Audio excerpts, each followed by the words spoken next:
والصلاة والسلام على رسول الله وعلى آله وصحبه أجمعين ثم أما بعد فأعوذ بالله من الشيطان الرجيم أم لم ينبأ بما في الصحف الأولى আমরা প্রথমে যা নিয়ে কথা বলবো সেটা হলো আমেরিকান ড্রিম, জীবন, স্বাধীনতা আর সুখের সন্ধান। ভালো কথা, আমি শুরু করব সুখের সন্ধান দিয়ে। আমি যেটা বলতে চাচ্ছি তা হলো, এটা যদিও চমৎকার একটা উপমা, আর এই জাতির প্রতিষ্ঠাতাদের মনে অবশ্যই ভালো উদ্দেশ্য ছিল, কিন্তু আমি আসলে খুবই অবাক হয়েছি, কারণ কোরআনে সুখের সন্ধান নিয়ে কিছুই বলা হয়নি। কোরআনে সুখের সন্ধান নিয়ে কিছুই বলা হয়নি। খুবই তাজ্জব ব্যাপার। আমি 15 বছর ধরে এটা বুঝতে চেষ্টা করেছি যে কোরআনে কোথায় এই সুখের সন্ধানের কথা বলা হয়েছে। আল্লাহ এই ব্যাপারে কথা বলেননি, কিছুই বলেননি। আর এটা আমাকে ভাবায় যে আধুনিক সভ্যতার জন্য এত গুরুত্বপূর্ণ একটা ব্যাপার, মানুষ সুখী হতে চায়, কিন্তু আল্লাহ এই ব্যাপারে কিছুই বলেননি। কোরআনে এটা বলা নেই কীভাবে সুখের সন্ধান পেতে হবে। আর এটা খুবই আকর্ষণীয় ব্যাপার যে কোরআনের সবচেয়ে বড় যে অনুভূতির কথা বলা হয়েছে তা হলো সন্তুষ্ট থাকা। এটাই সব থেকে বড় লক্ষ্য, সুখ নয়। কিন্তু এই দুইটি কিন্তু আলাদা জিনিস। সুখে থাকা আর শান্তিতে থাকা দুটো আলাদা বিষয়। এখন আমি আপনাদেরকে সাইকোলজির ব্যাপারে কিছু বলবো, খুবই আকর্ষণীয় কিছু বিষয়। আর এই তথ্যগুলো আমাদেরকে কোরআনের বাণী বুঝতে আরও বেশি সহায়তা করবে। আর আমার আলোচনার পুরোটা এই নিয়ে।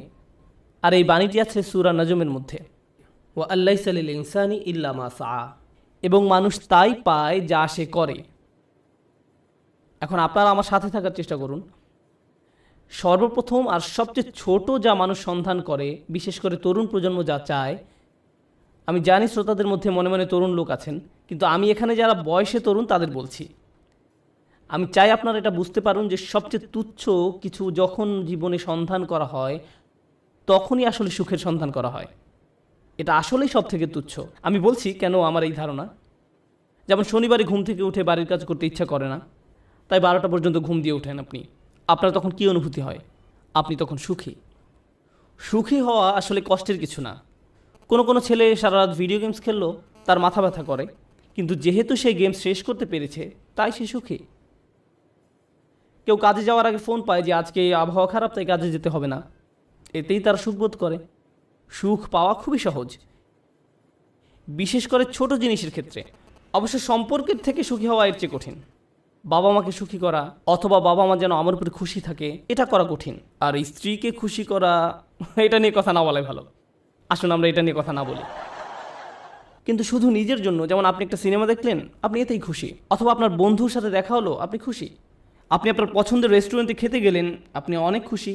এটা খুব কঠিন কিছু না।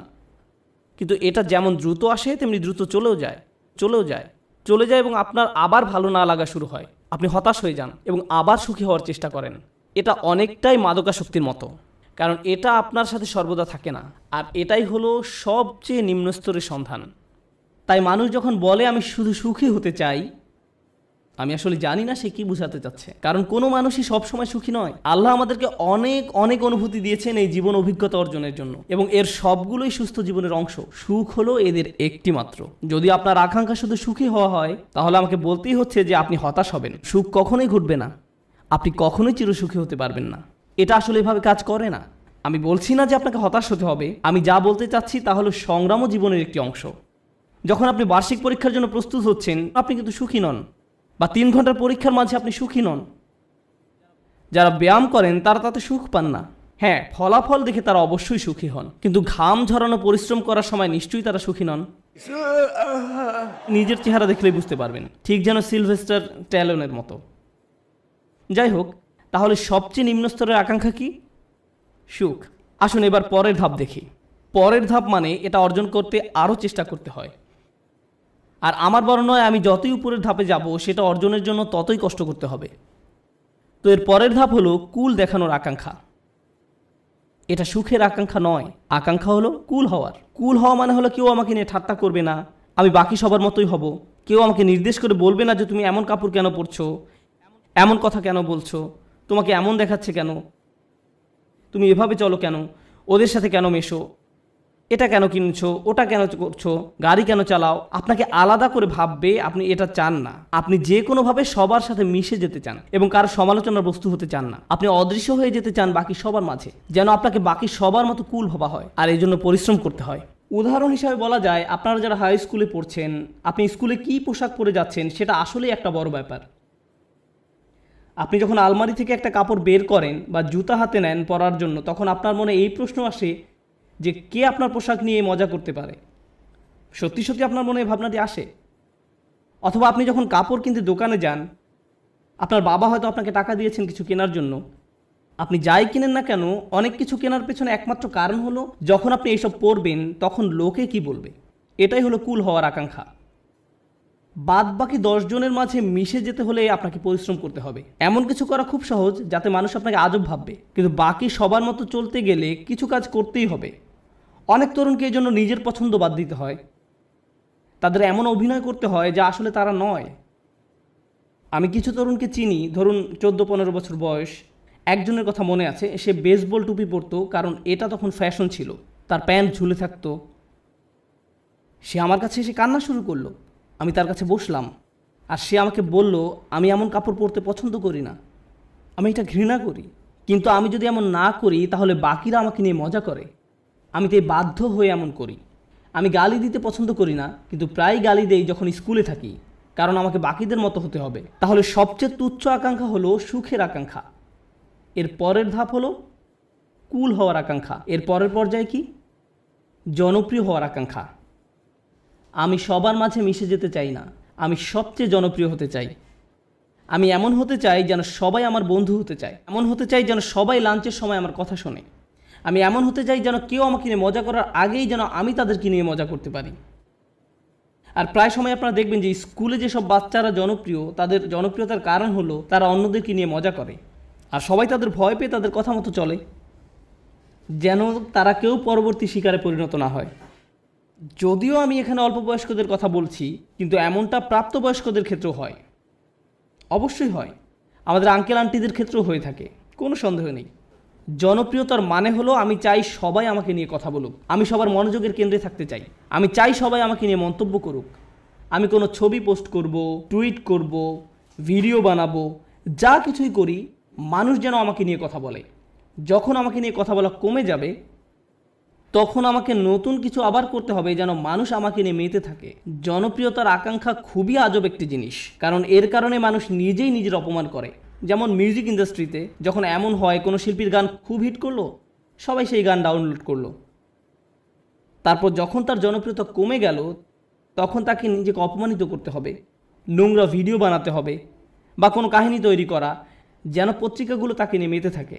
অন্তত সেখানে জনপ্রিয়তা থাকবে, কারণ তারা নিজের গুণের কারণে আর জনপ্রিয়তা পাচ্ছে না, তাদের পরের গানগুলো বা ভিডিওগুলো আগের মতো বিক্রি হচ্ছে না। এটাই হলো জনপ্রিয়তার আকাঙ্ক্ষা। জনপ্রিয় হওয়ার জন্য পরিশ্রম করতে হয়, টাকা পয়সা খরচ করতে হয়, সময় দিতে হয়, নিজের ভাবমূর্তির জন্য কাজ করতে হয়, আর ভাবমূর্তি রক্ষা করাই তখন সবচেয়ে গুরুত্বপূর্ণ হয়ে যায়। সমাজে অবস্থান ধরে রাখাই তখন মুখ্য হয়ে দাঁড়ায়। এটা হলো পরের পর্যায়, কিন্তু এর উপরে আরও ধাপ আছে। এরপর এর উপরে রয়েছে আর এক ধরনের প্রচেষ্টা, সেটা হলো সম্মানের পেছনে ছুটে চলা। কলেজের ছাত্রদের কাছে এটা বেশি গুরুত্বপূর্ণ প্রাথমিক বা হাই স্কুলের ছাত্রদের চেয়ে। এইমাত্র আমি কি বললাম? সবার নিচে সুখ, তারপরে কি? কুল, সামাজিকতা, তারপর জনপ্রিয়তা। সম্মান মানে হলো আপনি আপনার নিজের সাথে এমন কিছু যুক্ত করতে চান যেটা অনেক মূল্যবান। আপনি মানুষকে বলতে চান, জানো আমি হার্ভার্ডে গিয়েছিলাম। আপনি তাদের বলেন না যে আপনি সেখানে সাপ্তাহিক ছুটি কাটাতে গিয়েছিলেন, আপনার বন্ধুর সাথে দেখা করতে গিয়েছিলেন, কিন্তু আপনি আপনার নিজের নামের সাথে একই বাক্যে হার্ভার্ড শব্দটা ব্যবহার করতে ভালোবাসেন। সত্যি কথা হলো, আপনি যদি হার্ভার্ডের নবীন ছাত্র হন, আপনি কি অর্জন করেছেন? কিছুই না। আপনি শুধু সেই ভার্সিটিতে পড়েন, কিন্তু আপনি নিজের নামের সাথে একটা সম্মানিত প্রতিষ্ঠানের নাম যোগ করতে পছন্দ করেন। নিজের নামের সাথে একটা মর্যাদাপূর্ণ ব্র্যান্ডের নাম যুক্ত করতে আপনার ভালো লাগে। আপনার নির্দিষ্ট ব্র্যান্ডের পোশাক পরতে ভালো লাগে, এবং যদি ব্র্যান্ডের লেবেল দেখা না যায়, আপনি অন্য মানুষের সাথে এমনভাবে কথা বলেন যেন তারা বাধ্য হয়ে প্রশ্ন করে আপনি এটা কোথা থেকে কিনেছেন। আপনি যেন বলতে পারেন যে এটা আরমানি ব্র্যান্ড বা এটা কিছু একটা, কারণ আপনি চান নিজের নামের সাথে সেই ব্র্যান্ডের নাম যুক্ত করতে। নতুন কোনো ব্র্যান্ডের গাড়ি বাজারে আসলে কোন গাড়ি আপনি চালাচ্ছেন, কোন ধরনের পোশাক আপনি পরছেন, কোন ধরনের মানুষের সাথে আপনি মিশছেন। সেলফি এজন্য তোলে না যেন আপনি তাদের মনে রাখতে পারেন, আপনি এজন্য সেলফি তোলেন যেন ছবিটা পোস্ট করতে পারেন, যেন অন্য মানুষ আপনাকে বেশি গুরুত্বপূর্ণ ভাবে, কারণ আপনি সেই বিশেষ ব্যক্তির পাশে দাঁড়িয়ে আছেন। এটা সম্মানের একটা ব্যাপার হয়ে দাঁড়ায়। ছবি তোলা যদি শুধু আপনার জন্য হয় তো দারুণ ব্যাপার, কিন্তু এটা আসলে অন্য মানুষদের জানানো যে আপনি কতটা অসাম অন্যদের সাথে মিলে, কোনো কিছু অর্জন করতে পারার জন্য নয়। কিন্তু মুসলিম সমাজে অন্য এক ধরনের মর্যাদা আমাদের বাবা মারা অনেক সময় পান, আর তা হলো তারা তাদের সন্তানকে হাফেজ বানাতে চান। এবং ডাক্তার। আর যদি হয় হাফেজ ডাক্তার, তাহলে তো কথাই নেই, তারা দিন ও দুনিয়া দুটোই পেয়ে গেছে। রব্বানা আতিনা ফিদ দুনিয়া হাসানা ওয়া ফিল আখিরাতি হাসানা, কাজ এখানেই হয়ে গেছে। কিন্তু তারা মানুষকে বলতে পছন্দ করে যে জানো সে একজন হাফেজ। কিন্তু দুর্ভাগ্যবশত এর জন্য আপনি আপনার সন্তানকে কোরআনে হাফেজ বানাননি। কিন্তু এমনটাই ঘটে থাকে।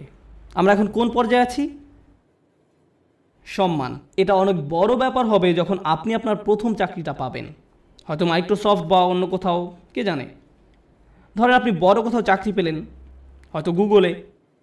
তারা আপনাকে আপনার ব্যাজ দিবে, যেটা আপনি মসজিদেও পড়ে আসেন।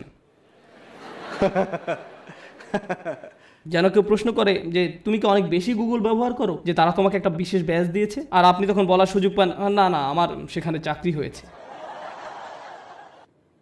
আপনি মানুষকে জানাতে চান যে আপনি কি অর্জন করেছেন। তাফাখুরুম বাইনাকুম, কুরআনে এটাকে এভাবেই বলা হয়েছে। অন্যদের দেখানোর ইচ্ছা যে আপনার কি মর্যাদা আছে। যাই হোক, আমি আবার একদম নিচ থেকে শুরু করতে চাই। প্রথমে কি ছিল? সুখ। দ্বিতীয় সামাজিকতা। তৃতীয় জনপ্রিয়তা। চতুর্থ সম্মান। তার উপরে টাকার পিছনে ছুটে চলা। কিছু মানুষ আছে যারা সুখকে পাত্তা দেয় না, তারা সামাজিকতার কথা ভাবে না, তারা জনপ্রিয়তা চায় না, এমনকি সম্মানও নয়। একটা জিনিসকেই তারা গুরুত্ব দেয়, আর সেটা হলো টাকা। তারা জানে কিভাবে অনেক টাকা উপার্জন করতে হয়। এই মানুষগুলো ময়লা জামা, পুরনো ছেঁড়া জিন্স পরে থাকে, 88 মাজদা মিয়াটা গাড়ি চালায়, কিন্তু এই সব নিয়ে তাদের কোনো ভ্রুক্ষেপ নেই। কারণ তারা মাসে $10 মিলিয়ন উপার্জন করে। আমার এমন মানুষের সাথে দেখা হয়েছে যারা বছরে শত শত মিলিয়ন ডলার উপার্জন করে, এবং আপনি বুঝবেনই না সেটা। কারণ তার চুল উস্কো খুস্কো, তার মধ্যে এক অন্যরকম ভাব আছে যে সে ব্যস্ত, বা ব্যস্ততার জন্য নাও হতে পারে, কারণ সে এগুলো পাত্তাই দেয় না। সে শুধু জানে কিভাবে ব্যবসা করতে হয়। ব্যবসায় সে একটা বিস্ময়, আর সেটা নিয়েই সে শুধু চিন্তা করে।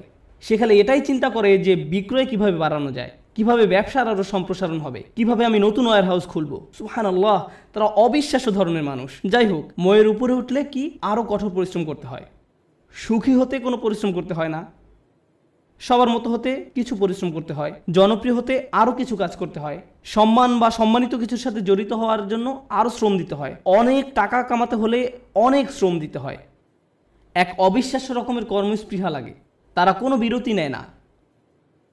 এর উপরেও উঁচু স্তর আছে। যাই হোক, আমি যখন বলছিলাম কিছু একটা করতে বেশি শ্রম দিতে হয়, যখনই আমি কোনো উঁচু লেভেলের কথা বলি, আপনাকে সেখানে যেতে বেশি কষ্ট সহ্য করতে হবে, আপনাকে যন্ত্রণা সহ্য করতে হবে সেখানে পৌঁছাতে। সুতরাং আমরা এখন টাকার উপরে লেভেলে আছি, আর টাকার উপরে সেই মানুষটা শুধু 1 নম্বর হতে চায়। তারা যে কোনো কাজে চরম উৎকর্ষতা অর্জন করতে চায়, তারা অন্যদের ছাড়িয়ে যেতে চায়। আমি শুধু আমার কোম্পানির প্রোগ্রামার হতে চাই না, আমি এই কোম্পানির শীর্ষস্থানীয় প্রোগ্রামার হতে চাই। আমি শুধু এই ক্লাসের ছাত্রই হতে চাই না, আমি 1 নম্বর হতে চাই। আমি শুধু এসএটি পরীক্ষায় বেশি নম্বর পেতে চাই না, আমি সর্বোচ্চ নম্বর পেতে চাই। আমি শুধু বাস্কেটবল খেলোয়াড় হতে চাই না, আমি এনবিএতে যেতে চাই, আর আমি এনবিপি হতে চাই। কখনোই খুশি হতে পারে না। তারা শুধু নিজেদেরকে আরো কঠোর পরিশ্রম প্রচেষ্টা চালাতেই থাকে, তারপরেও তারা নিজেদেরকে নিয়ে সন্তুষ্ট হতে পারে না। এই ধরনের মানুষরা তাদের কাজে চরম উৎকর্ষ অর্জন করতে সক্ষম হয়, সেটা পড়াশোনায় হোক, শরীরচর্চায় হোক, বা অ্যাথলেটিক হোক, তাদের কর্মক্ষেত্রে, তাদের গবেষণা যাই হোক না কেন, তারা তাদের শীর্ষস্থান অর্জন করা চাই। তাদের 1 নম্বর হতে হবে। নিজেদের নিয়ে কখনোই খুশি হতে পারে না। তারা নিজেদেরকে কার সাথে তুলনা করে এটা জানা খুব গুরুত্বপূর্ণ। নিজেকে তারা গতকালকের সাথে তুলনা করে। তারা আর কাউকেই পাত্তা দেয় না, কারো দিকে তাকায় না। তারা জানে তারা আরও ভালো করতে পারে, তাই তারা কখনোই সন্তুষ্ট হতে পারে না। তারা কখনো কাজ না করে বসে থাকে না। তারা সব সময় বলতে থাকে আমাকে আরও কাজ করতে হবে। অন্য সবাই হয়তো বলবে আপনি সত্যি বিস্ময়কর, কি চমৎকার কাজ করেছেন আপনি, তো তাতে কি, আমি জানি এর চেয়েও ভালো করার ক্ষমতা আমার আছে। তাই তারা মানুষের প্রশংসা, সুনাম কিছুকেই গুরুত্ব দেয় না। যারা ভাবে যে তারা আসলে দারুণ কাজ করছে, কিছুকেই গুরুত্ব দেয় না। তারা চেষ্টা করেই যায়। আর এমন একটা উদাহরণ হলো মাইকেল ফেলপস, ঠিক কিনা? কত মানুষ তার প্রশংসা করেছে সব রেকর্ড ভেঙে ফেলার জন্য। কিন্তু আপনার কি ধারণা যে সে বসে ভাবছে আমি তো রেকর্ড ভেঙেছি, এখন আমার সম্মান আছে, তাই আমি এখন কিছুটা অবসর নিতে পারি? সে কি অর্জনের চেষ্টা করেছে? উৎকর্ষতা। তাই সে কখনোই সন্তুষ্ট হতে পারবে না, সে চেষ্টা করতেই থাকবে মেশিনের মতো, সামনে যেতেই থাকবে যেতেই থাকবে আরও দ্রুত গতিতে। এমন মানুষ দুনিয়াতে খুব কমই আছে, খুবই কম। অনেকেই এখানে বসে আছেন যারা স্কুলে পাশ করার গ্রেড পেলেই খুশি, তখনই তারা সুখের খোঁজে প্লে স্টেশন নিয়ে খেলতে বসে যায়। আবার এমনও মানুষ আছে যারা 99 পেলেও নিজের উপর অসন্তুষ্ট হয়, কিভাবে আমি এই ভুলটা করলাম। এমনটা সাধারণত ছেলেরা করে না, মেয়েরা করে। উৎকর্ষতা অর্জনের ব্যাপারে কথা বলতে বলতে আরও একটা কথা বলতে চাই যে আমি জীবিকা অর্জনের জন্য কি করি। আমার সত্যিকার অর্থে কোনো চাকুরি নেই, কিন্তু আমার ক্যারিয়ারের একটা অংশ হলো যে আমি কম বয়স্ক ছেলে মেয়েদেরকে আরবি শেখাই। এটা একটা বেশ ইন্টেন্সিভ প্রোগ্রাম। তাদের আরবি কিছুটা শেখাতে 9 মাস লেগে যায়। ক্লাসের অর্ধেক থাকে ছেলে আর অর্ধেক মেয়ে, 30 জন ছেলে 30 জন মেয়ে। মেয়েরা গত 5 বছর ধরেই পরীক্ষায় ছেলেদের চেয়ে অনেক ভালো নাম্বার পেয়েছে, খুবই ভালো করেছে তারা। কিন্তু ছেলেরা ক্রমাগতভাবেই খুশি। মেয়েরা সবসময় মন খারাপ করে থাকে, আমাকে বলে উস্তাদ আমি জানি আমি 100 পেয়েছি, কিন্তু আমি নিশ্চিত নই যে আমি ঠিকমতো বুঝতে পেরেছি কিনা। এদিকে এক ছেলে 25 নম্বর পেয়েছে আর সে বলছে ওকে ওকে আমি বুঝতে পেরেছি, আমি বুঝতে পেরেছি। আমি পুরোপুরি ভিন্ন প্রজাতির মানুষদের সাথে কাজ করছি একই ক্লাসরুমের মধ্যে, তাদের পুরোপুরি ভিন্ন মন মানসিকতা।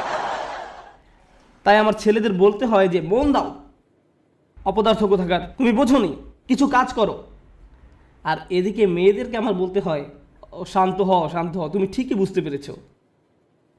আমি তো ছেলেদেরকে বলতে পারি না হালকাভাবে নিতে, কারণ এর চেয়ে বেশি হালকাভাবে নেওয়া যায় না, এটা সম্ভব নয়। সুতরাং আমরা কোথায় পৌঁছেছি, কি নিয়ে কথা বলছিলাম? ও ঠিক আছে, আমাকে একটু সাহায্য করুন। একদম নিচ থেকে আবার শুরু করতে চাই। সুখ, সামাজিকতা, জনপ্রিয়তা, সম্মান, টাকা, উৎকর্ষ। উৎকর্ষের উপর কি থাকতে পারে? উৎকর্ষের উপরও একটা কিছু আছে, আর সেটা হলো প্রভাব। প্রভাব। আমি কি পেলাম সেটা গুরুত্বপূর্ণ নয়। আমি গুরুত্ব দেই না যদি আমি অন্যদের চেয়ে বেশি টাকা উপার্জন করি। আমি পাত্তা দেই না যদিও আমি 1 নম্বর। আমার কাছে সেটা গুরুত্বপূর্ণ নয়। আমি অন্যদের জন্য কিছু করতে চাই, আমি একটা উত্তরাধিকার রেখে যেতে চাই। যখন আমি চলে যাব দুনিয়ার বুকে আমি আমার চিহ্ন রেখে যেতে চাই যে আমি কিছু একটা করেছি যেটা এই জায়গাটাকে অন্যদের জন্য আরও ভালো জায়গায় পরিণত করেছে। আমি প্রভাব বিস্তারকারী ব্যক্তি হতে চাই অন্য জিনিসের উপরে এবং অন্য মানুষের উপরে, আমার চারপাশের পরিবেশের উপরে। আমরা এখন অমুসলিমদের কথা বলছি, আমরা এখনো বিশ্বাসীদের কথা বলছি না। আমরা জানি এমন মানুষ আছে যারা MBA শেষ করেছে সবচেয়ে ভালো ভার্সিটি থেকে, যারা হয়তো লাখ টাকা স্যালারি পেতে পারতো ভার্সিটি থেকে বের হয়ে, তারা সেই বেতন ত্যাগ করে এমন প্রতিষ্ঠানে যোগ দিচ্ছে যারা সামাজিক দায়বদ্ধতার জন্য কাজ করে। তারা অনেক কম বেতন নিচ্ছে কারণ তারা টাকায় বিশ্বাস করে না, তারা অনেক বেশি প্রভাবের উপর বিশ্বাস করে। তাই তারা বরঞ্চ এমন প্রতিষ্ঠানের সাথে কাজ করছে যারা শিক্ষা পদ্ধতিকে পুনর্গঠন করতে সাহায্য করছে। বা কোনো ডাক্তার যে হয়তো অনেক টাকা উপার্জন করতে পারতো, যে রেসিডেন্সি শেষ করে কাজে যোগদান করতে প্রস্তুত, সেই সময় সিদ্ধান্ত নিল যে সে 3 বছর ডক্টরস উইদাউট বর্ডার্স NGO-তে কাটাবে। আপনি এমনটা শুনেছেন কখনো? আপনার জীবনের ঝুঁকি থাকে এদের সাথে কাজ করতে। যুদ্ধ বিধ্বস্ত অঞ্চলেরা মানবিক কাজ করে। কিন্তু কেন এই ছেলেটা যাচ্ছে, কেন এই মেয়েটা যাচ্ছে? কারণ পয়সা আসা শুরু করলে আমি কোন ধরনের গাড়ি কিনবো সেটা নিয়ে দুশ্চিন্তা না করে সে বেশি চিন্তিত পৃথিবীতে সে কি প্রভাব রেখে যেতে পারবে সেটা নিয়ে। তারা সাহায্য করতে চায়, তারা ভালো কিছু করতে চায়। আর এই ধরনের নিঃস্বার্থপরতা খুব কম মানুষেরই থাকে, কম মানুষেরই থাকে। এই মইয়ের যত উপরে আমরা যাই ততই কম মানুষ আপনি পাবেন। আর তারা বিস্ময়কর মানুষ। তারাই হচ্ছেন সেই মানুষ যারা দুনিয়ায় পরিবর্তন এনেছে, যারা দুনিয়ায় পরিবর্তন এনেছে। চিন্তা করুন নেলসন ম্যান্ডেলা বা তার মতো কেউ, এমন মানুষ যাদের জেলে যেতে হয়েছে কারণ তারা কোনো কিছুতে বিশ্বাস করতেন, কারণ তারা প্রভাবে বিশ্বাস করতেন, তারা নিজের চেয়েও বেশি কিছু করতে চান, তারা বৃহৎ স্বার্থে নিজেদের বলি দিয়েছেন, তারা নিজেদের কথা চিন্তাই করেননি, তারা কোনো এক উদ্দেশ্যের দাস। আর তাই এই মানুষগুলো হলো সেই মানুষ যারা প্রভাবের জন্য কাজ করে। তারা উৎকর্ষ সাধনকারীদের চেয়েও অনেক উপরে। উৎকর্ষ এই মানুষগুলোর জন্য স্বয়ংক্রিয়ভাবেই চলে আসে। উৎকর্ষ সাধন করা তাদের লক্ষ্য নয়, এটা উপজাত হিসেবেই আসে। কেন জানেন? কারণ যদি আপনি সেরকম প্রভাব রাখতে চান, আপনাকে অনবরত চেষ্টা করেই যেতে হবে। আপনি হয়তো ভাবতে পারেন যে প্রভাব সৃষ্টি এটাই হয়তো সর্বোচ্চ শিখর, কিন্তু না, এর থেকেও বড় কিছু আছে। এর উপরে আছে চূড়ান্ত সত্য। কেউ কেউ ন্যায়ের খোঁজ করে, কেউ কেউ সত্যের খোঁজ করে, কেউ কেউ আদর্শের খোঁজ করে। যারা ন্যায় বিশ্বাস করে, আর ন্যায় এমন একটা জিনিস সেটা আপনি পরিপূর্ণভাবে দুনিয়াতে দেখবেন না, দেখবেন, কিন্তু তারা এর পরোয়া করে না, তারা এটার জন্যই কাজ করেন। ও আরেকটি ব্যাপার, যখন আপনি এমন কিছু করতে চান যেটার দুনিয়াতে কোনো নজির নেই, তখন সেটা করাটাই সবচেয়ে কঠিন কাজ। তখন যদি আপনি সামান্য একটু পরিবর্তন দেখেন, তাতেও আপনি উদ্দীপ্ত হয়ে যান, আপনি অনুপ্রাণিত হন এবং এটি আপনাকে আরও সামনের দিকে এগিয়ে নিয়ে যায়। কিন্তু আপনি যখন এমন একটা আদর্শের জন্য কাজ করবেন, ন্যায়ের জন্য, আপনি হয়তো ন্যায় কখনোই দেখবেন না, কখনোই দেখবেন না। এই লোকেরা কেমন করে নিজেদেরকে অনুপ্রেরণা দিবে যখন তারা এমন কিছুর জন্য কাজ করে যেটা দেখা যাচ্ছে না? এরাই হচ্ছে সবচেয়ে অসাধারণ, সবচেয়ে সহনশীল ব্যক্তি। একবার তারা একটা আদর্শের পিছনে পড়লো, সবাই তাকে পাগল ভাবলো, কিন্তু তার কিছু এসে যায় না, তারা এগিয়েই চলেন। তাই এখন আমি শুরু করতে চাচ্ছি একদম সর্বোচ্চটা দিয়ে, যেটা হলো সত্যের খোঁজ। প্রসঙ্গত বলে রাখি যে আমাদের সকল নবী আলাইহিস সালামের পথে ছিল সত্যের অন্বেষণ, সত্যের অন্বেষণ। তারা মানুষের সাথে সত্যটা শেয়ার করতে আগ্রহী ছিলেন। এবং অনেক সময়ই রাসূলুল্লাহ সাল্লাল্লাহু আলাইহি ওয়াসাল্লাম হাদিস থেকে আমরা জানি কিয়ামতের দিন অনেকেই, মানে অনেক নবী আল্লাহর সামনে দাঁড়াবেন যাদের পেছনে কোনো অনুসারীই থাকবে না, একজন অনুসারীও নয়, এক বা দুই না, একেবারে শূন্য, শূন্য। তাদের লক্ষ্যটা কি ছিল? সত্য। তাদের প্রভাব কতটুকু ছিল? শূন্য। কিন্তু আল্লাহর দৃষ্টিতে তারা পুরোপুরি সফল। হ্যাঁ নাকি না? হ্যাঁ। এখন আমাদেরকে একটা জিনিস বুঝতে হবে, আমরা আবার এই শ্রেণী বিভাগেই যাচ্ছি, কিন্তু আমি শুধু শেষের 4টার উপরে ফোকাস করছি, অথবা হয়তো শেষ 5টার উপরে। প্রথমে কথা বলি উৎকর্ষ। আপনি যখন উৎকর্ষের খোঁজ করেন, তখন আপনি কাকে নিয়ে কখনো সন্তুষ্ট থাকেন না? নিজেকে নিয়ে। প্রশ্ন হলো, কেন আপনি নিজেকে নিয়ে সন্তুষ্ট নন? কারণ আপনি নিজেকে শুধু উন্নতিই করতে চান? না, এটা কারণ নয়। যদি আপনি ইসলামের দৃষ্টিকোণ থেকে আলোচনা করেন, আপনি নিজেকে নিয়ে সন্তুষ্ট নন এই কারণে যে আপনার প্রত্যেকেরই প্রভাব সৃষ্টির চেষ্টা করার কথা ছিল। আপনার নিজেকে নয়, বরং অন্যকে নিয়ে চিন্তা করার কথা ছিল, আর এই কারণে আপনি নিজেকে নিয়ে সন্তুষ্ট হতেন না। আপনি যা ভাবছেন, আল্লাহ আসলে আপনার উপর তার থেকেও বেশি দায়িত্ব দিয়েছেন। আমি চাই যে আপনারা দুটো জিনিস নিয়ে চিন্তা করুন। এটা কোরআনের একটি অন্যতম শক্তিশালী বক্তব্য। যেহেতু এটা পরিষ্কারভাবে অনুবাদ করা হয়নি, তাই অনেক সমস্যা সৃষ্টি করে। লা ইউকাল্লিফুল্লাহু নাফসান ইল্লা উসআহা। আল্লাহ কোনো ব্যক্তির উপরই বোঝা দেন না। এখন যেই অংশটা আসছে সেটা হচ্ছে দুর্বল অনুবাদ, তাদের সাধ্যের অতিরিক্ত। আল্লাহ আপনার উপর সেই বোঝা চাপাবেন না যা আপনি বহন করতে পারবেন না। এই অনুবাদের জন্য আরবিটা হওয়া দরকার ছিল লা ইউকাল্লিফুল্লাহু নাফসান ইল্লা বিউসইহা। তাদের সাধ্য পর্যন্ত বোঝাতে সেখানে একটা বা থাকার কথা ছিল, কিন্তু শব্দটা হচ্ছে ইল্লা উসআহা, অর্থাৎ কাল্লাফাল্লাহু উসআনা। অর্থটি এখন পুরোই পরিবর্তিত হয়ে গেছে। প্রচলিত অনুবাদটা একদম ন্যূনতম অর্থ প্রকাশ করে, কিন্তু আপনি জানেন এই আয়াতের সত্যিকার অর্থ কি? আপনার মাঝে যে সম্ভাবনা আছে তার অতিরিক্ত কোনো কিছুর বোঝা আল্লাহ আপনাকে দেননি। ভেবে দেখুন আমি কি বলছি। আল্লাহ আপনাকে এমন কিছু বোঝা দেননি যেটা আপনার মাঝে যেই সম্ভাবনা আছে তার অতিরিক্ত। আপনার মাঝে কি আরো উন্নতি করার সম্ভাবনা আছে? হ্যাঁ। আপনি কি আরো বেশি করতে পারতেন? হ্যাঁ। এবং যেটা করতে পারেন কিন্তু করেননি, আল্লাহ আপনাকে সেটার জন্য জিজ্ঞাসাবাদ করবেন। শুধু একদম ন্যূনতম দায়িত্বটুকু নয়, বরং সর্বোচ্চটুকু। আল্লাহ চান যে আপনি নিজেকে উন্নত করতে থাকুন এবং দেখান যে আপনি আসলে কতটুকু নেয়ার জন্য তৈরি ছিলেন। এটাই হচ্ছে এখানে প্রচেষ্টার ধারণা। আমরা সুখের অন্বেষণে অস্থির নই, বরং ওটা এর সাথে বোনাস হিসাবে আল্লাহ দেবেন। আমরা অন্যের কাছে কুল বা পরিপাটি হিসাবে পরিচিত হতে চাই না। কেউ একজন একটা বোকার মতো কাজ করেছে এবং আপনি ওই নির্বোধের মতোই কাজ করতে চাচ্ছেন। আমরা কারো কাছে জনপ্রিয় হতেও আগ্রহী নই। কেন জানেন? কারণ সবার যাদের জীবনের উদ্দেশ্য সম্পর্কে কোনো ধারণা নেই, আপনি তাদের মাঝে জনপ্রিয় হতে চান মানে হচ্ছে আপনি তাদের মাঝে সবচাইতে বোকা। আমরা সম্মানের কাঙালও নই, কারণ আমরা জানি সম্মান আসে আল্লাহর তরফ থেকে। অনেক নবী ছিলেন গৃহহীন, কিন্তু তাদের সম্মান ছিল। নবীদেরকে মানুষরা ধিক্কার দিত, কিন্তু তারপরও তাদের ছিল উচ্চ সম্মান। এখন আমাদের কাছে সম্মানের সংজ্ঞাটাই ভুল। আমরা ভুল জিনিসের সাথে এটাকে জড়িয়ে ফেলেছি। ঠিক আছে?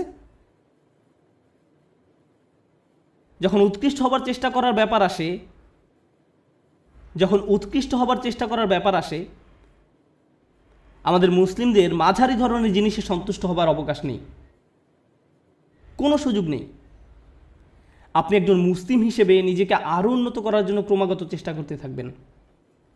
আপনি যে কাজই করে থাকেন না কেন, আপনি যদি মুখস্থ করে থাকেন তাহলে আপনি আরও বেশি মুখস্থ করার চেষ্টা করুন। আপনি যদি পড়াশোনা করে থাকেন তাহলে আরও বেশি পড়াশোনার চেষ্টা করুন। আপনি যদি কাজ করে থাকেন তাহলে আপনি আরও বেশি কাজ করার চেষ্টা করুন। আপনি যদি স্বেচ্ছাসেবী হয়ে থাকেন তাহলে আরও বেশি স্বেচ্ছাসেবা করার চেষ্টা করুন, বিশেষভাবে যখন আপনার বয়স কম। কারণ এখন দায়িত্ব অনেক কম, কিন্তু আমার হোমওয়ার্ক আছে। হ্যাঁ, কিন্তু সেটা এমন কোনো দায়িত্ব নয়। দায়িত্ব তখনই আসবে যখন আপনি বিয়ে করবেন, যখন আপনার সন্তান থাকবে। এখন আপনি মুক্ত।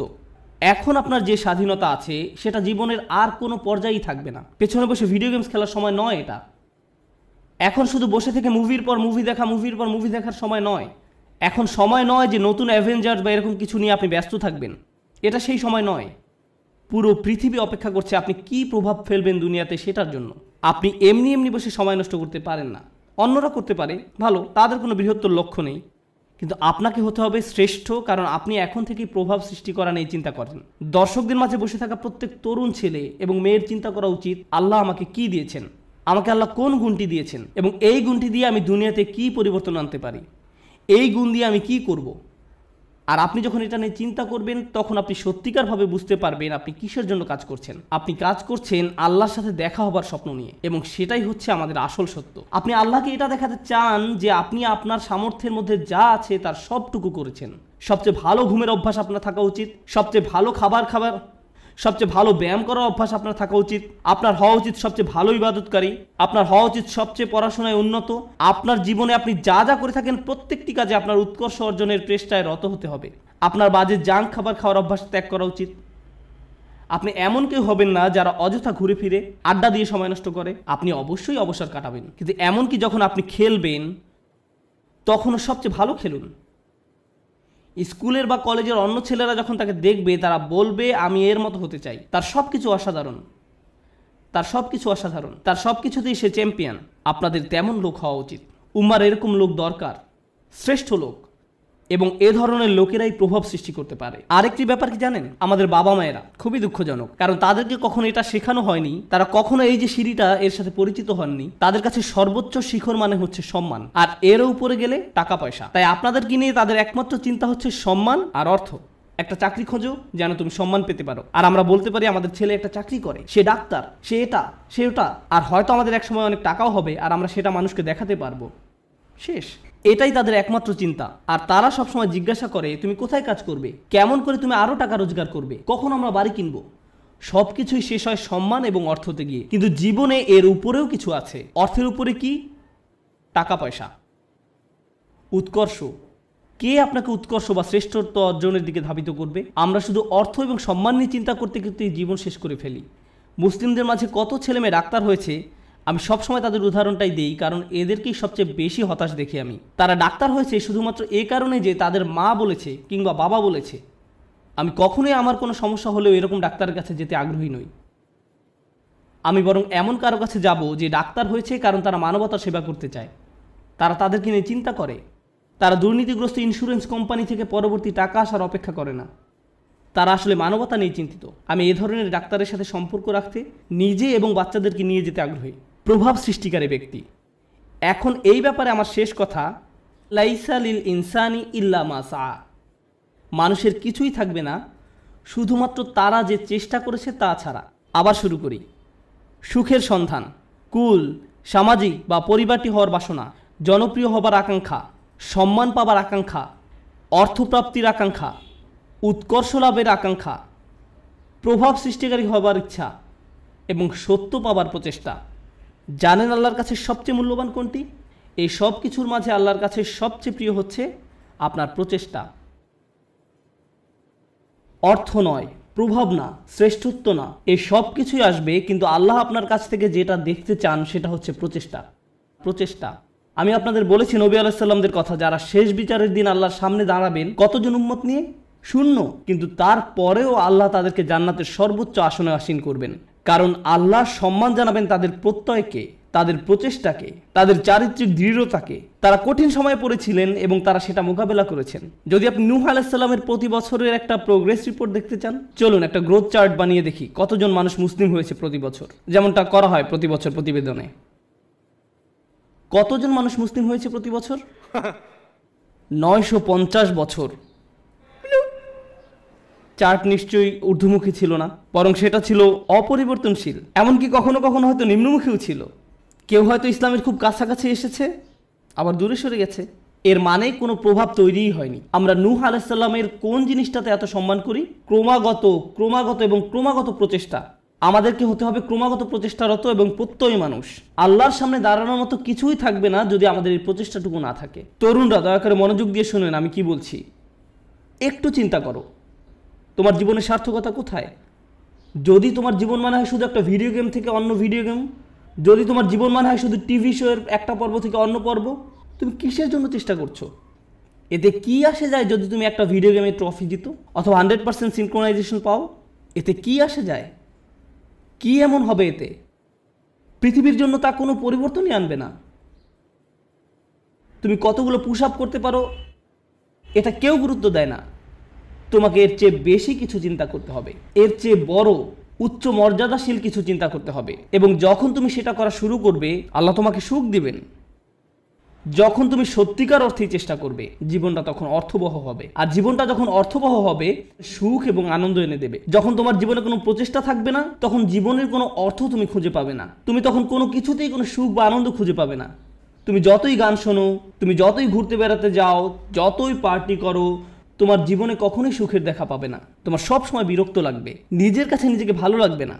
গুরুত্বপূর্ণ হচ্ছে প্রত্যয়, যেটা তোমাকে উপলব্ধি করতে হবে। তোমাদের তরুণ প্রজন্মকে হতে হবে অসম্ভব এবং অসম্ভব প্রত্যয়ী। আল্লাহ বলছেন ওয়ান্না সায়াহু সাওফা ইউরা। আমার খুবই পছন্দের একটি আয়াত, এবং আমি এই আয়াতটি দিয়েই শেষ করতে চাই। এবং তার প্রচেষ্টা বা প্রত্যয় খুব শীঘ্রই দেখা যাবে। তার চেষ্টা খুব শীঘ্রই কি দেখা যাবে। এ প্রসঙ্গে আমি বলতে চাই, তুমি যখন কাউকে তোমার রিজিউম দেখাও, আমি অমুক স্কুল থেকে গ্র্যাজুয়েট হয়েছি, আমি অমুক জায়গায় কাজ করেছি, অমুক প্রজেক্টে কাজ করেছি, তখন তুমি তোমার রিজিউমে লেখো তোমার রেজাল্ট নাকি তোমার প্রচেষ্টা? তুমি তোমার প্রচেষ্টার কথা লিখো না, তুমি লিখো তোমার রেজাল্টের কথা। তুমি লেখো না যে তুমি আসলে অনেক কঠোর পরিশ্রম করেছো ফাইনাল সেমিস্টারে এবং পরীক্ষাটা দিতে গিয়ে অর্ধমিত হয়ে গিয়েছিলে। এগুলো তুমি তোমার সিভিতে লেখো না। তুমি লেখো তুমি অমুক প্রজেক্টে কাজ করেছো, কিন্তু এটা লেখো না যে তোমাকে অনেক কষ্ট করতে হয়েছে, তাই নয় কি? শুধু তাই নয়, কিছু কিছু সময় তুমি অনেক চেষ্টা করো কিন্তু তুমি পাস করতে পারো না। অথবা এরকম যে তুমি অসম্ভব রকমের চেষ্টা করেছো একটা প্রজেক্টের জন্য, কিন্তু সেটা সফলভাবে শেষ করতে পারোনি। অথবা তুমি তোমার আশানুরূপ গ্রেড পাওনি, যেটা তোমার পাওয়া উচিত ছিল। আমরা মানুষেরা মানুষকে কিসের ভিত্তিতে বিচার করি? আমরা মানুষকে বিচার করি রেজাল্ট দিয়ে। আমার এতে কিছু যায় আসে না যে তুমি কতটা চেষ্টা করেছো, তুমি আমাকে ফলাফল এনে দিতে পারোনি। আমার এতে কিছুই আসে যায় না যে তুমি কতটা চেষ্টা করেছো, তুমি পাস করতে পারোনি, গ্রাজুয়েট হতে পারোনি। বুঝতে পেরেছো ব্যাপারটা? কিন্তু আল্লাহ তোমার বিচার তোমার রেজাল্ট দিয়ে করবেন না। আল্লাহ তোমার বিচার করবেন কিসের ভিত্তিতে? প্রচেষ্টা। আল্লাহ বলছেন এবং তার প্রচেষ্টা, তার অধ্যবসায়গুলো খুব শীঘ্রই দেখা যাবে। এটা একটা অসাধারণ ব্যাপার, কেননা পৃথিবীর বুকে কোনো মানুষই আমার প্রচেষ্টা দেখবে না, কোনো মানুষই আমার প্রচেষ্টা দেখবে না। আমি তোমার প্রচেষ্টা দেখব না, অথবা তুমি আমার প্রচেষ্টা দেখবে না, কিন্তু তিনি হচ্ছেন শুধুমাত্র আল্লাহ, যিনি আমাদের প্রচেষ্টা অধ্যবসায়গুলো দেখবেন। আমরা সবাই দেখি ফলাফল, আমরা হচ্ছি ফলাফল সর্বস্ব মানুষ। আল্লাহ হচ্ছেন বিচারক, যিনি দেখেন প্রচেষ্টা। সুবহানাল্লাহ, কতই না মহান আমাদের প্রভু। কেউ তোমার প্রচেষ্টার মূল্য দিবে না এক আল্লাহ ছাড়া, সুতরাং কখনোই তোমার প্রচেষ্টাকে খাটো করে দেখবে না। মানুষ হয়তো মূল্য দিচ্ছে না তুমি যে কাজগুলো করছো, এবং তুমিও সাথে সাথে ভাবতে শুরু করে দাও যে এগুলোর আসলেই কোনো মূল্য নেই। কিন্তু মনে রেখো, এটা মূল্যবান আল্লাহর কাছে। আল্লাহর কাছে এটা অত্যন্ত মূল্যবান। আজকের আলোচনা ওই অংশটা বিশেষভাবে বোনদের জন্য ছিল, কারণ তারা কঠোর পরিশ্রম করে এবং তাদের মনে হয় এই চেষ্টায় কোনোভাবেই কিছু হবার নয়। ছেলেরা এমন নয়, কারণ ছেলেরা কোনো খাটুনি করে না এবং তারা মনে করে যে আমি অনেক করেছি, আমি কত কঠোর চেষ্টা করেছি। ছেলেরা নিজেদের সাথে মিথ্যাচার বন্ধ করো। তোমাদের নিজেদের এটা বলা বন্ধ করতে হবে যে তুমি যথেষ্ট করেছো। তোমার অলসতা দূর করতে হবে। ভাইরা, শয়তান তোমাদের ধ্বংস করে দিচ্ছে, সে তোমাদের ধ্বংস করছে। তোমরা এত অলস। নিজেদের কাছে যুক্তি দেওয়া বন্ধ করো এবং কাজ করো, বেশি করে কাজ করো, আবেদন করতে থাকো, করতেই থাকো, অন্যদের সাথে এই ব্যাপারে কথা বলতে থাকো, নেটওয়ার্কিং করো। থেমে যেয়ে বলো না যে আমি সব রকম চেষ্টা করেছি তারপর ফল পাইনি। না, তুমি সব রকমের চেষ্টা করোনি। উদ্যম হারিও না, এটা করা তোমাদের শিখতে হবে। তোমরা তোমাদের বোনদের কাছ থেকে শেখো। তারা হলো একটু অপেক্ষা করো, আমি তোমাদের ব্যাপারেও বলবো। কিছুক্ষণ পরেই তোমরা আর খুশি হবে না। তোমাদের সমস্যা কি জানো? সুখের সন্ধানের কথা এখন ভুলে যাও। তোমাদের সমস্যা হলো তোমরা সর্বদা নিজেদের ব্যাপারে অনিশ্চিত। তোমরা সবসময় ভাবছো আমি যথেষ্ট নই বা আমি হিসেবের মধ্যেই নেই। হাততালি থামাও। তোমাদের ব্যাপারগুলো সহজভাবে নিতে হবে। তোমাদেরকে বলছি না, তোমাদের এমনিতেই সব কিছু যথেষ্ট, হালকাভাবে নাও। মাশাআল্লাহ, মাশাআল্লাহ। অপরপক্ষে তোমাদের শান্ত হওয়া দরকার। আমার এমন বন্ধুদের সাথে দেখা হয়েছে যারা ইসলাম নিয়ে পড়াশোনা করছে, তারা কোরআন শিক্ষা করছে, কিন্তু আমার এখনো সব শব্দ শেখা হয় নাই। হ্যাঁ ঠিক আছে, ঠিক আছে আন্টি, শান্ত হন। আপনার সব মুখস্থ হয়নি। আল্লাহ আপনাদের ফলাফলে আগ্রহী নয়। তিনি কিসের প্রতি আগ্রহী? তিনি আগ্রহী আপনার প্রচেষ্টায়। আপনার প্রচেষ্টায় ফলাফল নিয়ে উদ্বিগ্ন হওয়া বন্ধ করুন। আপনি আবার ফল নিয়ে খুব দুশ্চিন্তা করবেন না। আপনি এখনো যা জানেন না, যেটা এখনো অর্জন করতে পারেন নাই, সেটা নিয়ে আপনি বড্ড বেশি ভাবেন। অর্জন নিয়ে চিন্তা করা বন্ধ করুন এবং আন্তরিক, অকৃত্রিম, সর্বোচ্চ যতখানি সম্ভব চেষ্টা করে যায়। আমি বলছি এমনটা করলে আল্লাহর কাছ থেকে ফলাফল আসবেই, কিন্তু সেটা তার সময়সূচি অনুযায়ী আসবে, আপনার নয়। দুইজন মানুষ একদম একই পরিমাণে চেষ্টা করবে, কোনো একজন দেখা যাবে তার চেষ্টার ফলাফল নগদে পেয়ে যাবে এবং কাউকে বছরের পর বছর অপেক্ষা করতে হবে সমানভাবে ফল পাওয়ার জন্য। এটা আল্লাহর হাতে। এজন্য আপনি বলতে পারেন না সে তো অনেক সুফল পেয়ে গেল আর আমি কিছুই পেলাম না, আমরা তো একই রকমের চেষ্টা করলাম। এটা ঠিক না, না না না, এটা পুরোপুরি অন্যায্য। কারণ সেই হিসেব আল্লাহর কাছে ন্যস্ত এবং আল্লাহ শুধু এটাই দেখতে চেয়েছেন যে আপনি কতটা চেষ্টা করেন। ধরুন দুজন মানুষ একদম একই পরীক্ষা দিল। আমার ক্লাসে এমনটা ঘটেছিল, তারা একদম একই পরীক্ষা দেয়। একজন অনেক বেশি পরিশ্রম করে, সে দিন রাত সারাক্ষণ পড়াশোনা করে। এই প্রোগ্রামে আসার আগে সে আমার বন্ধু ছিল, আমরা দুজন বন্ধু ছিলাম। আমি এখন তার শিক্ষক এবং আমি তাকে বলছি যে চলো ঘুরতে যাই। না, আমাকে পড়তে হবে। আমি তোমার শিক্ষক? না না, আমাকে পড়তে হবে, পরীক্ষা আছে।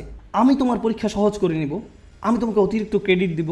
না, আমার পড়া আছে। এই মানুষটা দিন রাত পড়াশোনা করে। আমি জানি যে সে কি পরিমাণ চেষ্টা করলো, তার প্রচেষ্টার কথা আমি জানি। কিন্তু জানেন, সে তার ক্যারিয়ারে খুব উজ্জ্বল, ব্যবসায় এত দক্ষ, পেশাগতভাবে ভীষণ চটপটে ছিল। কিন্তু ব্যাপারটা এমন যেন আল্লাহ তাকে আরবি শেখার জন্য তৈরি করেননি। সে যত বেশি শিখুক না কেন, সে বেশি নম্বর তুলতে পারতো না।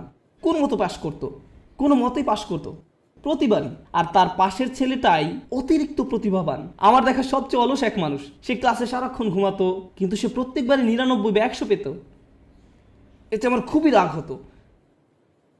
আমি সেই ছেলেকে শূন্য পেতে দেখতে চাইতাম। আমি চাইতাম যে সে শূন্য পাক, আমি যেন তাকে পরীক্ষার খাতা দিয়ে কঠিনভাবে চড় মারতে পারি। আর যেই মানুষটা পড়তে পড়তে নিজেকে শেষ করে দিচ্ছে, সে পরীক্ষায় ব্যর্থ হচ্ছে। শিক্ষক হিসাবে আমি হতাশ হয়ে গিয়েছিলাম। সেই ছাত্রের অবস্থা তাহলে কি চিন্তা করুন। শিক্ষক হিসাবে আমি হতাশ। কিভাবে সম্ভব যে এই ছেলেটা কোনো চেষ্টাই করে না আর সে ভালো ফল পাচ্ছে, এবং এই মানুষটা যত ধরনের চেষ্টা সম্ভব করছে আর সে কোনো ফলই পাচ্ছে না। মনে হতো যেন এটা অন্যায্য। কিন্তু জানেন কি, যখন এই দুই মানুষ আল্লাহর সামনে এসে দাঁড়াবে এবং দুজনই বলবে যে আমি আল্লাহর জন্য আরবি শিখেছিলাম, হে প্রভু আমি আপনাকে সন্তুষ্ট করার জন্য আরবি শিখছিলাম, আল্লাহ তখন বলবেন দেখি তোমরা কি করেছো। তাদের মধ্যে একজন দেখাবে 99 আর একজন দেখাবে 20 নম্বর। সেদিন আল্লাহর কাছে কোনটা বেশি মূল্যবান হবে? ও, সেই 20 নম্বর অমূল্য। সেদিন এটা মূল্যাতীত। কারণ আল্লাহ খাতার নম্বর দিয়ে মূল্যায়ন করেন না। তিনি কি দিয়ে মূল্যায়ন করেন? প্রচেষ্টা দিয়ে। সেই 99-এর মূল্য সেদিন হবে খুব খুব খুব কম, কারণ এটা পাওয়ার জন্য তাকে খুব বেশি চেষ্টা করতে হয়নি। আল্লাহ এভাবেই বিচার করেন। এটা পুরোটাই গুণগত মান সংক্রান্ত, পরিমাণ সংক্রান্ত নয়। মানুষ শুধু পরিমাণ বিচার করতে পারে, আল্লাহ গুণগত মান বিচার করেন।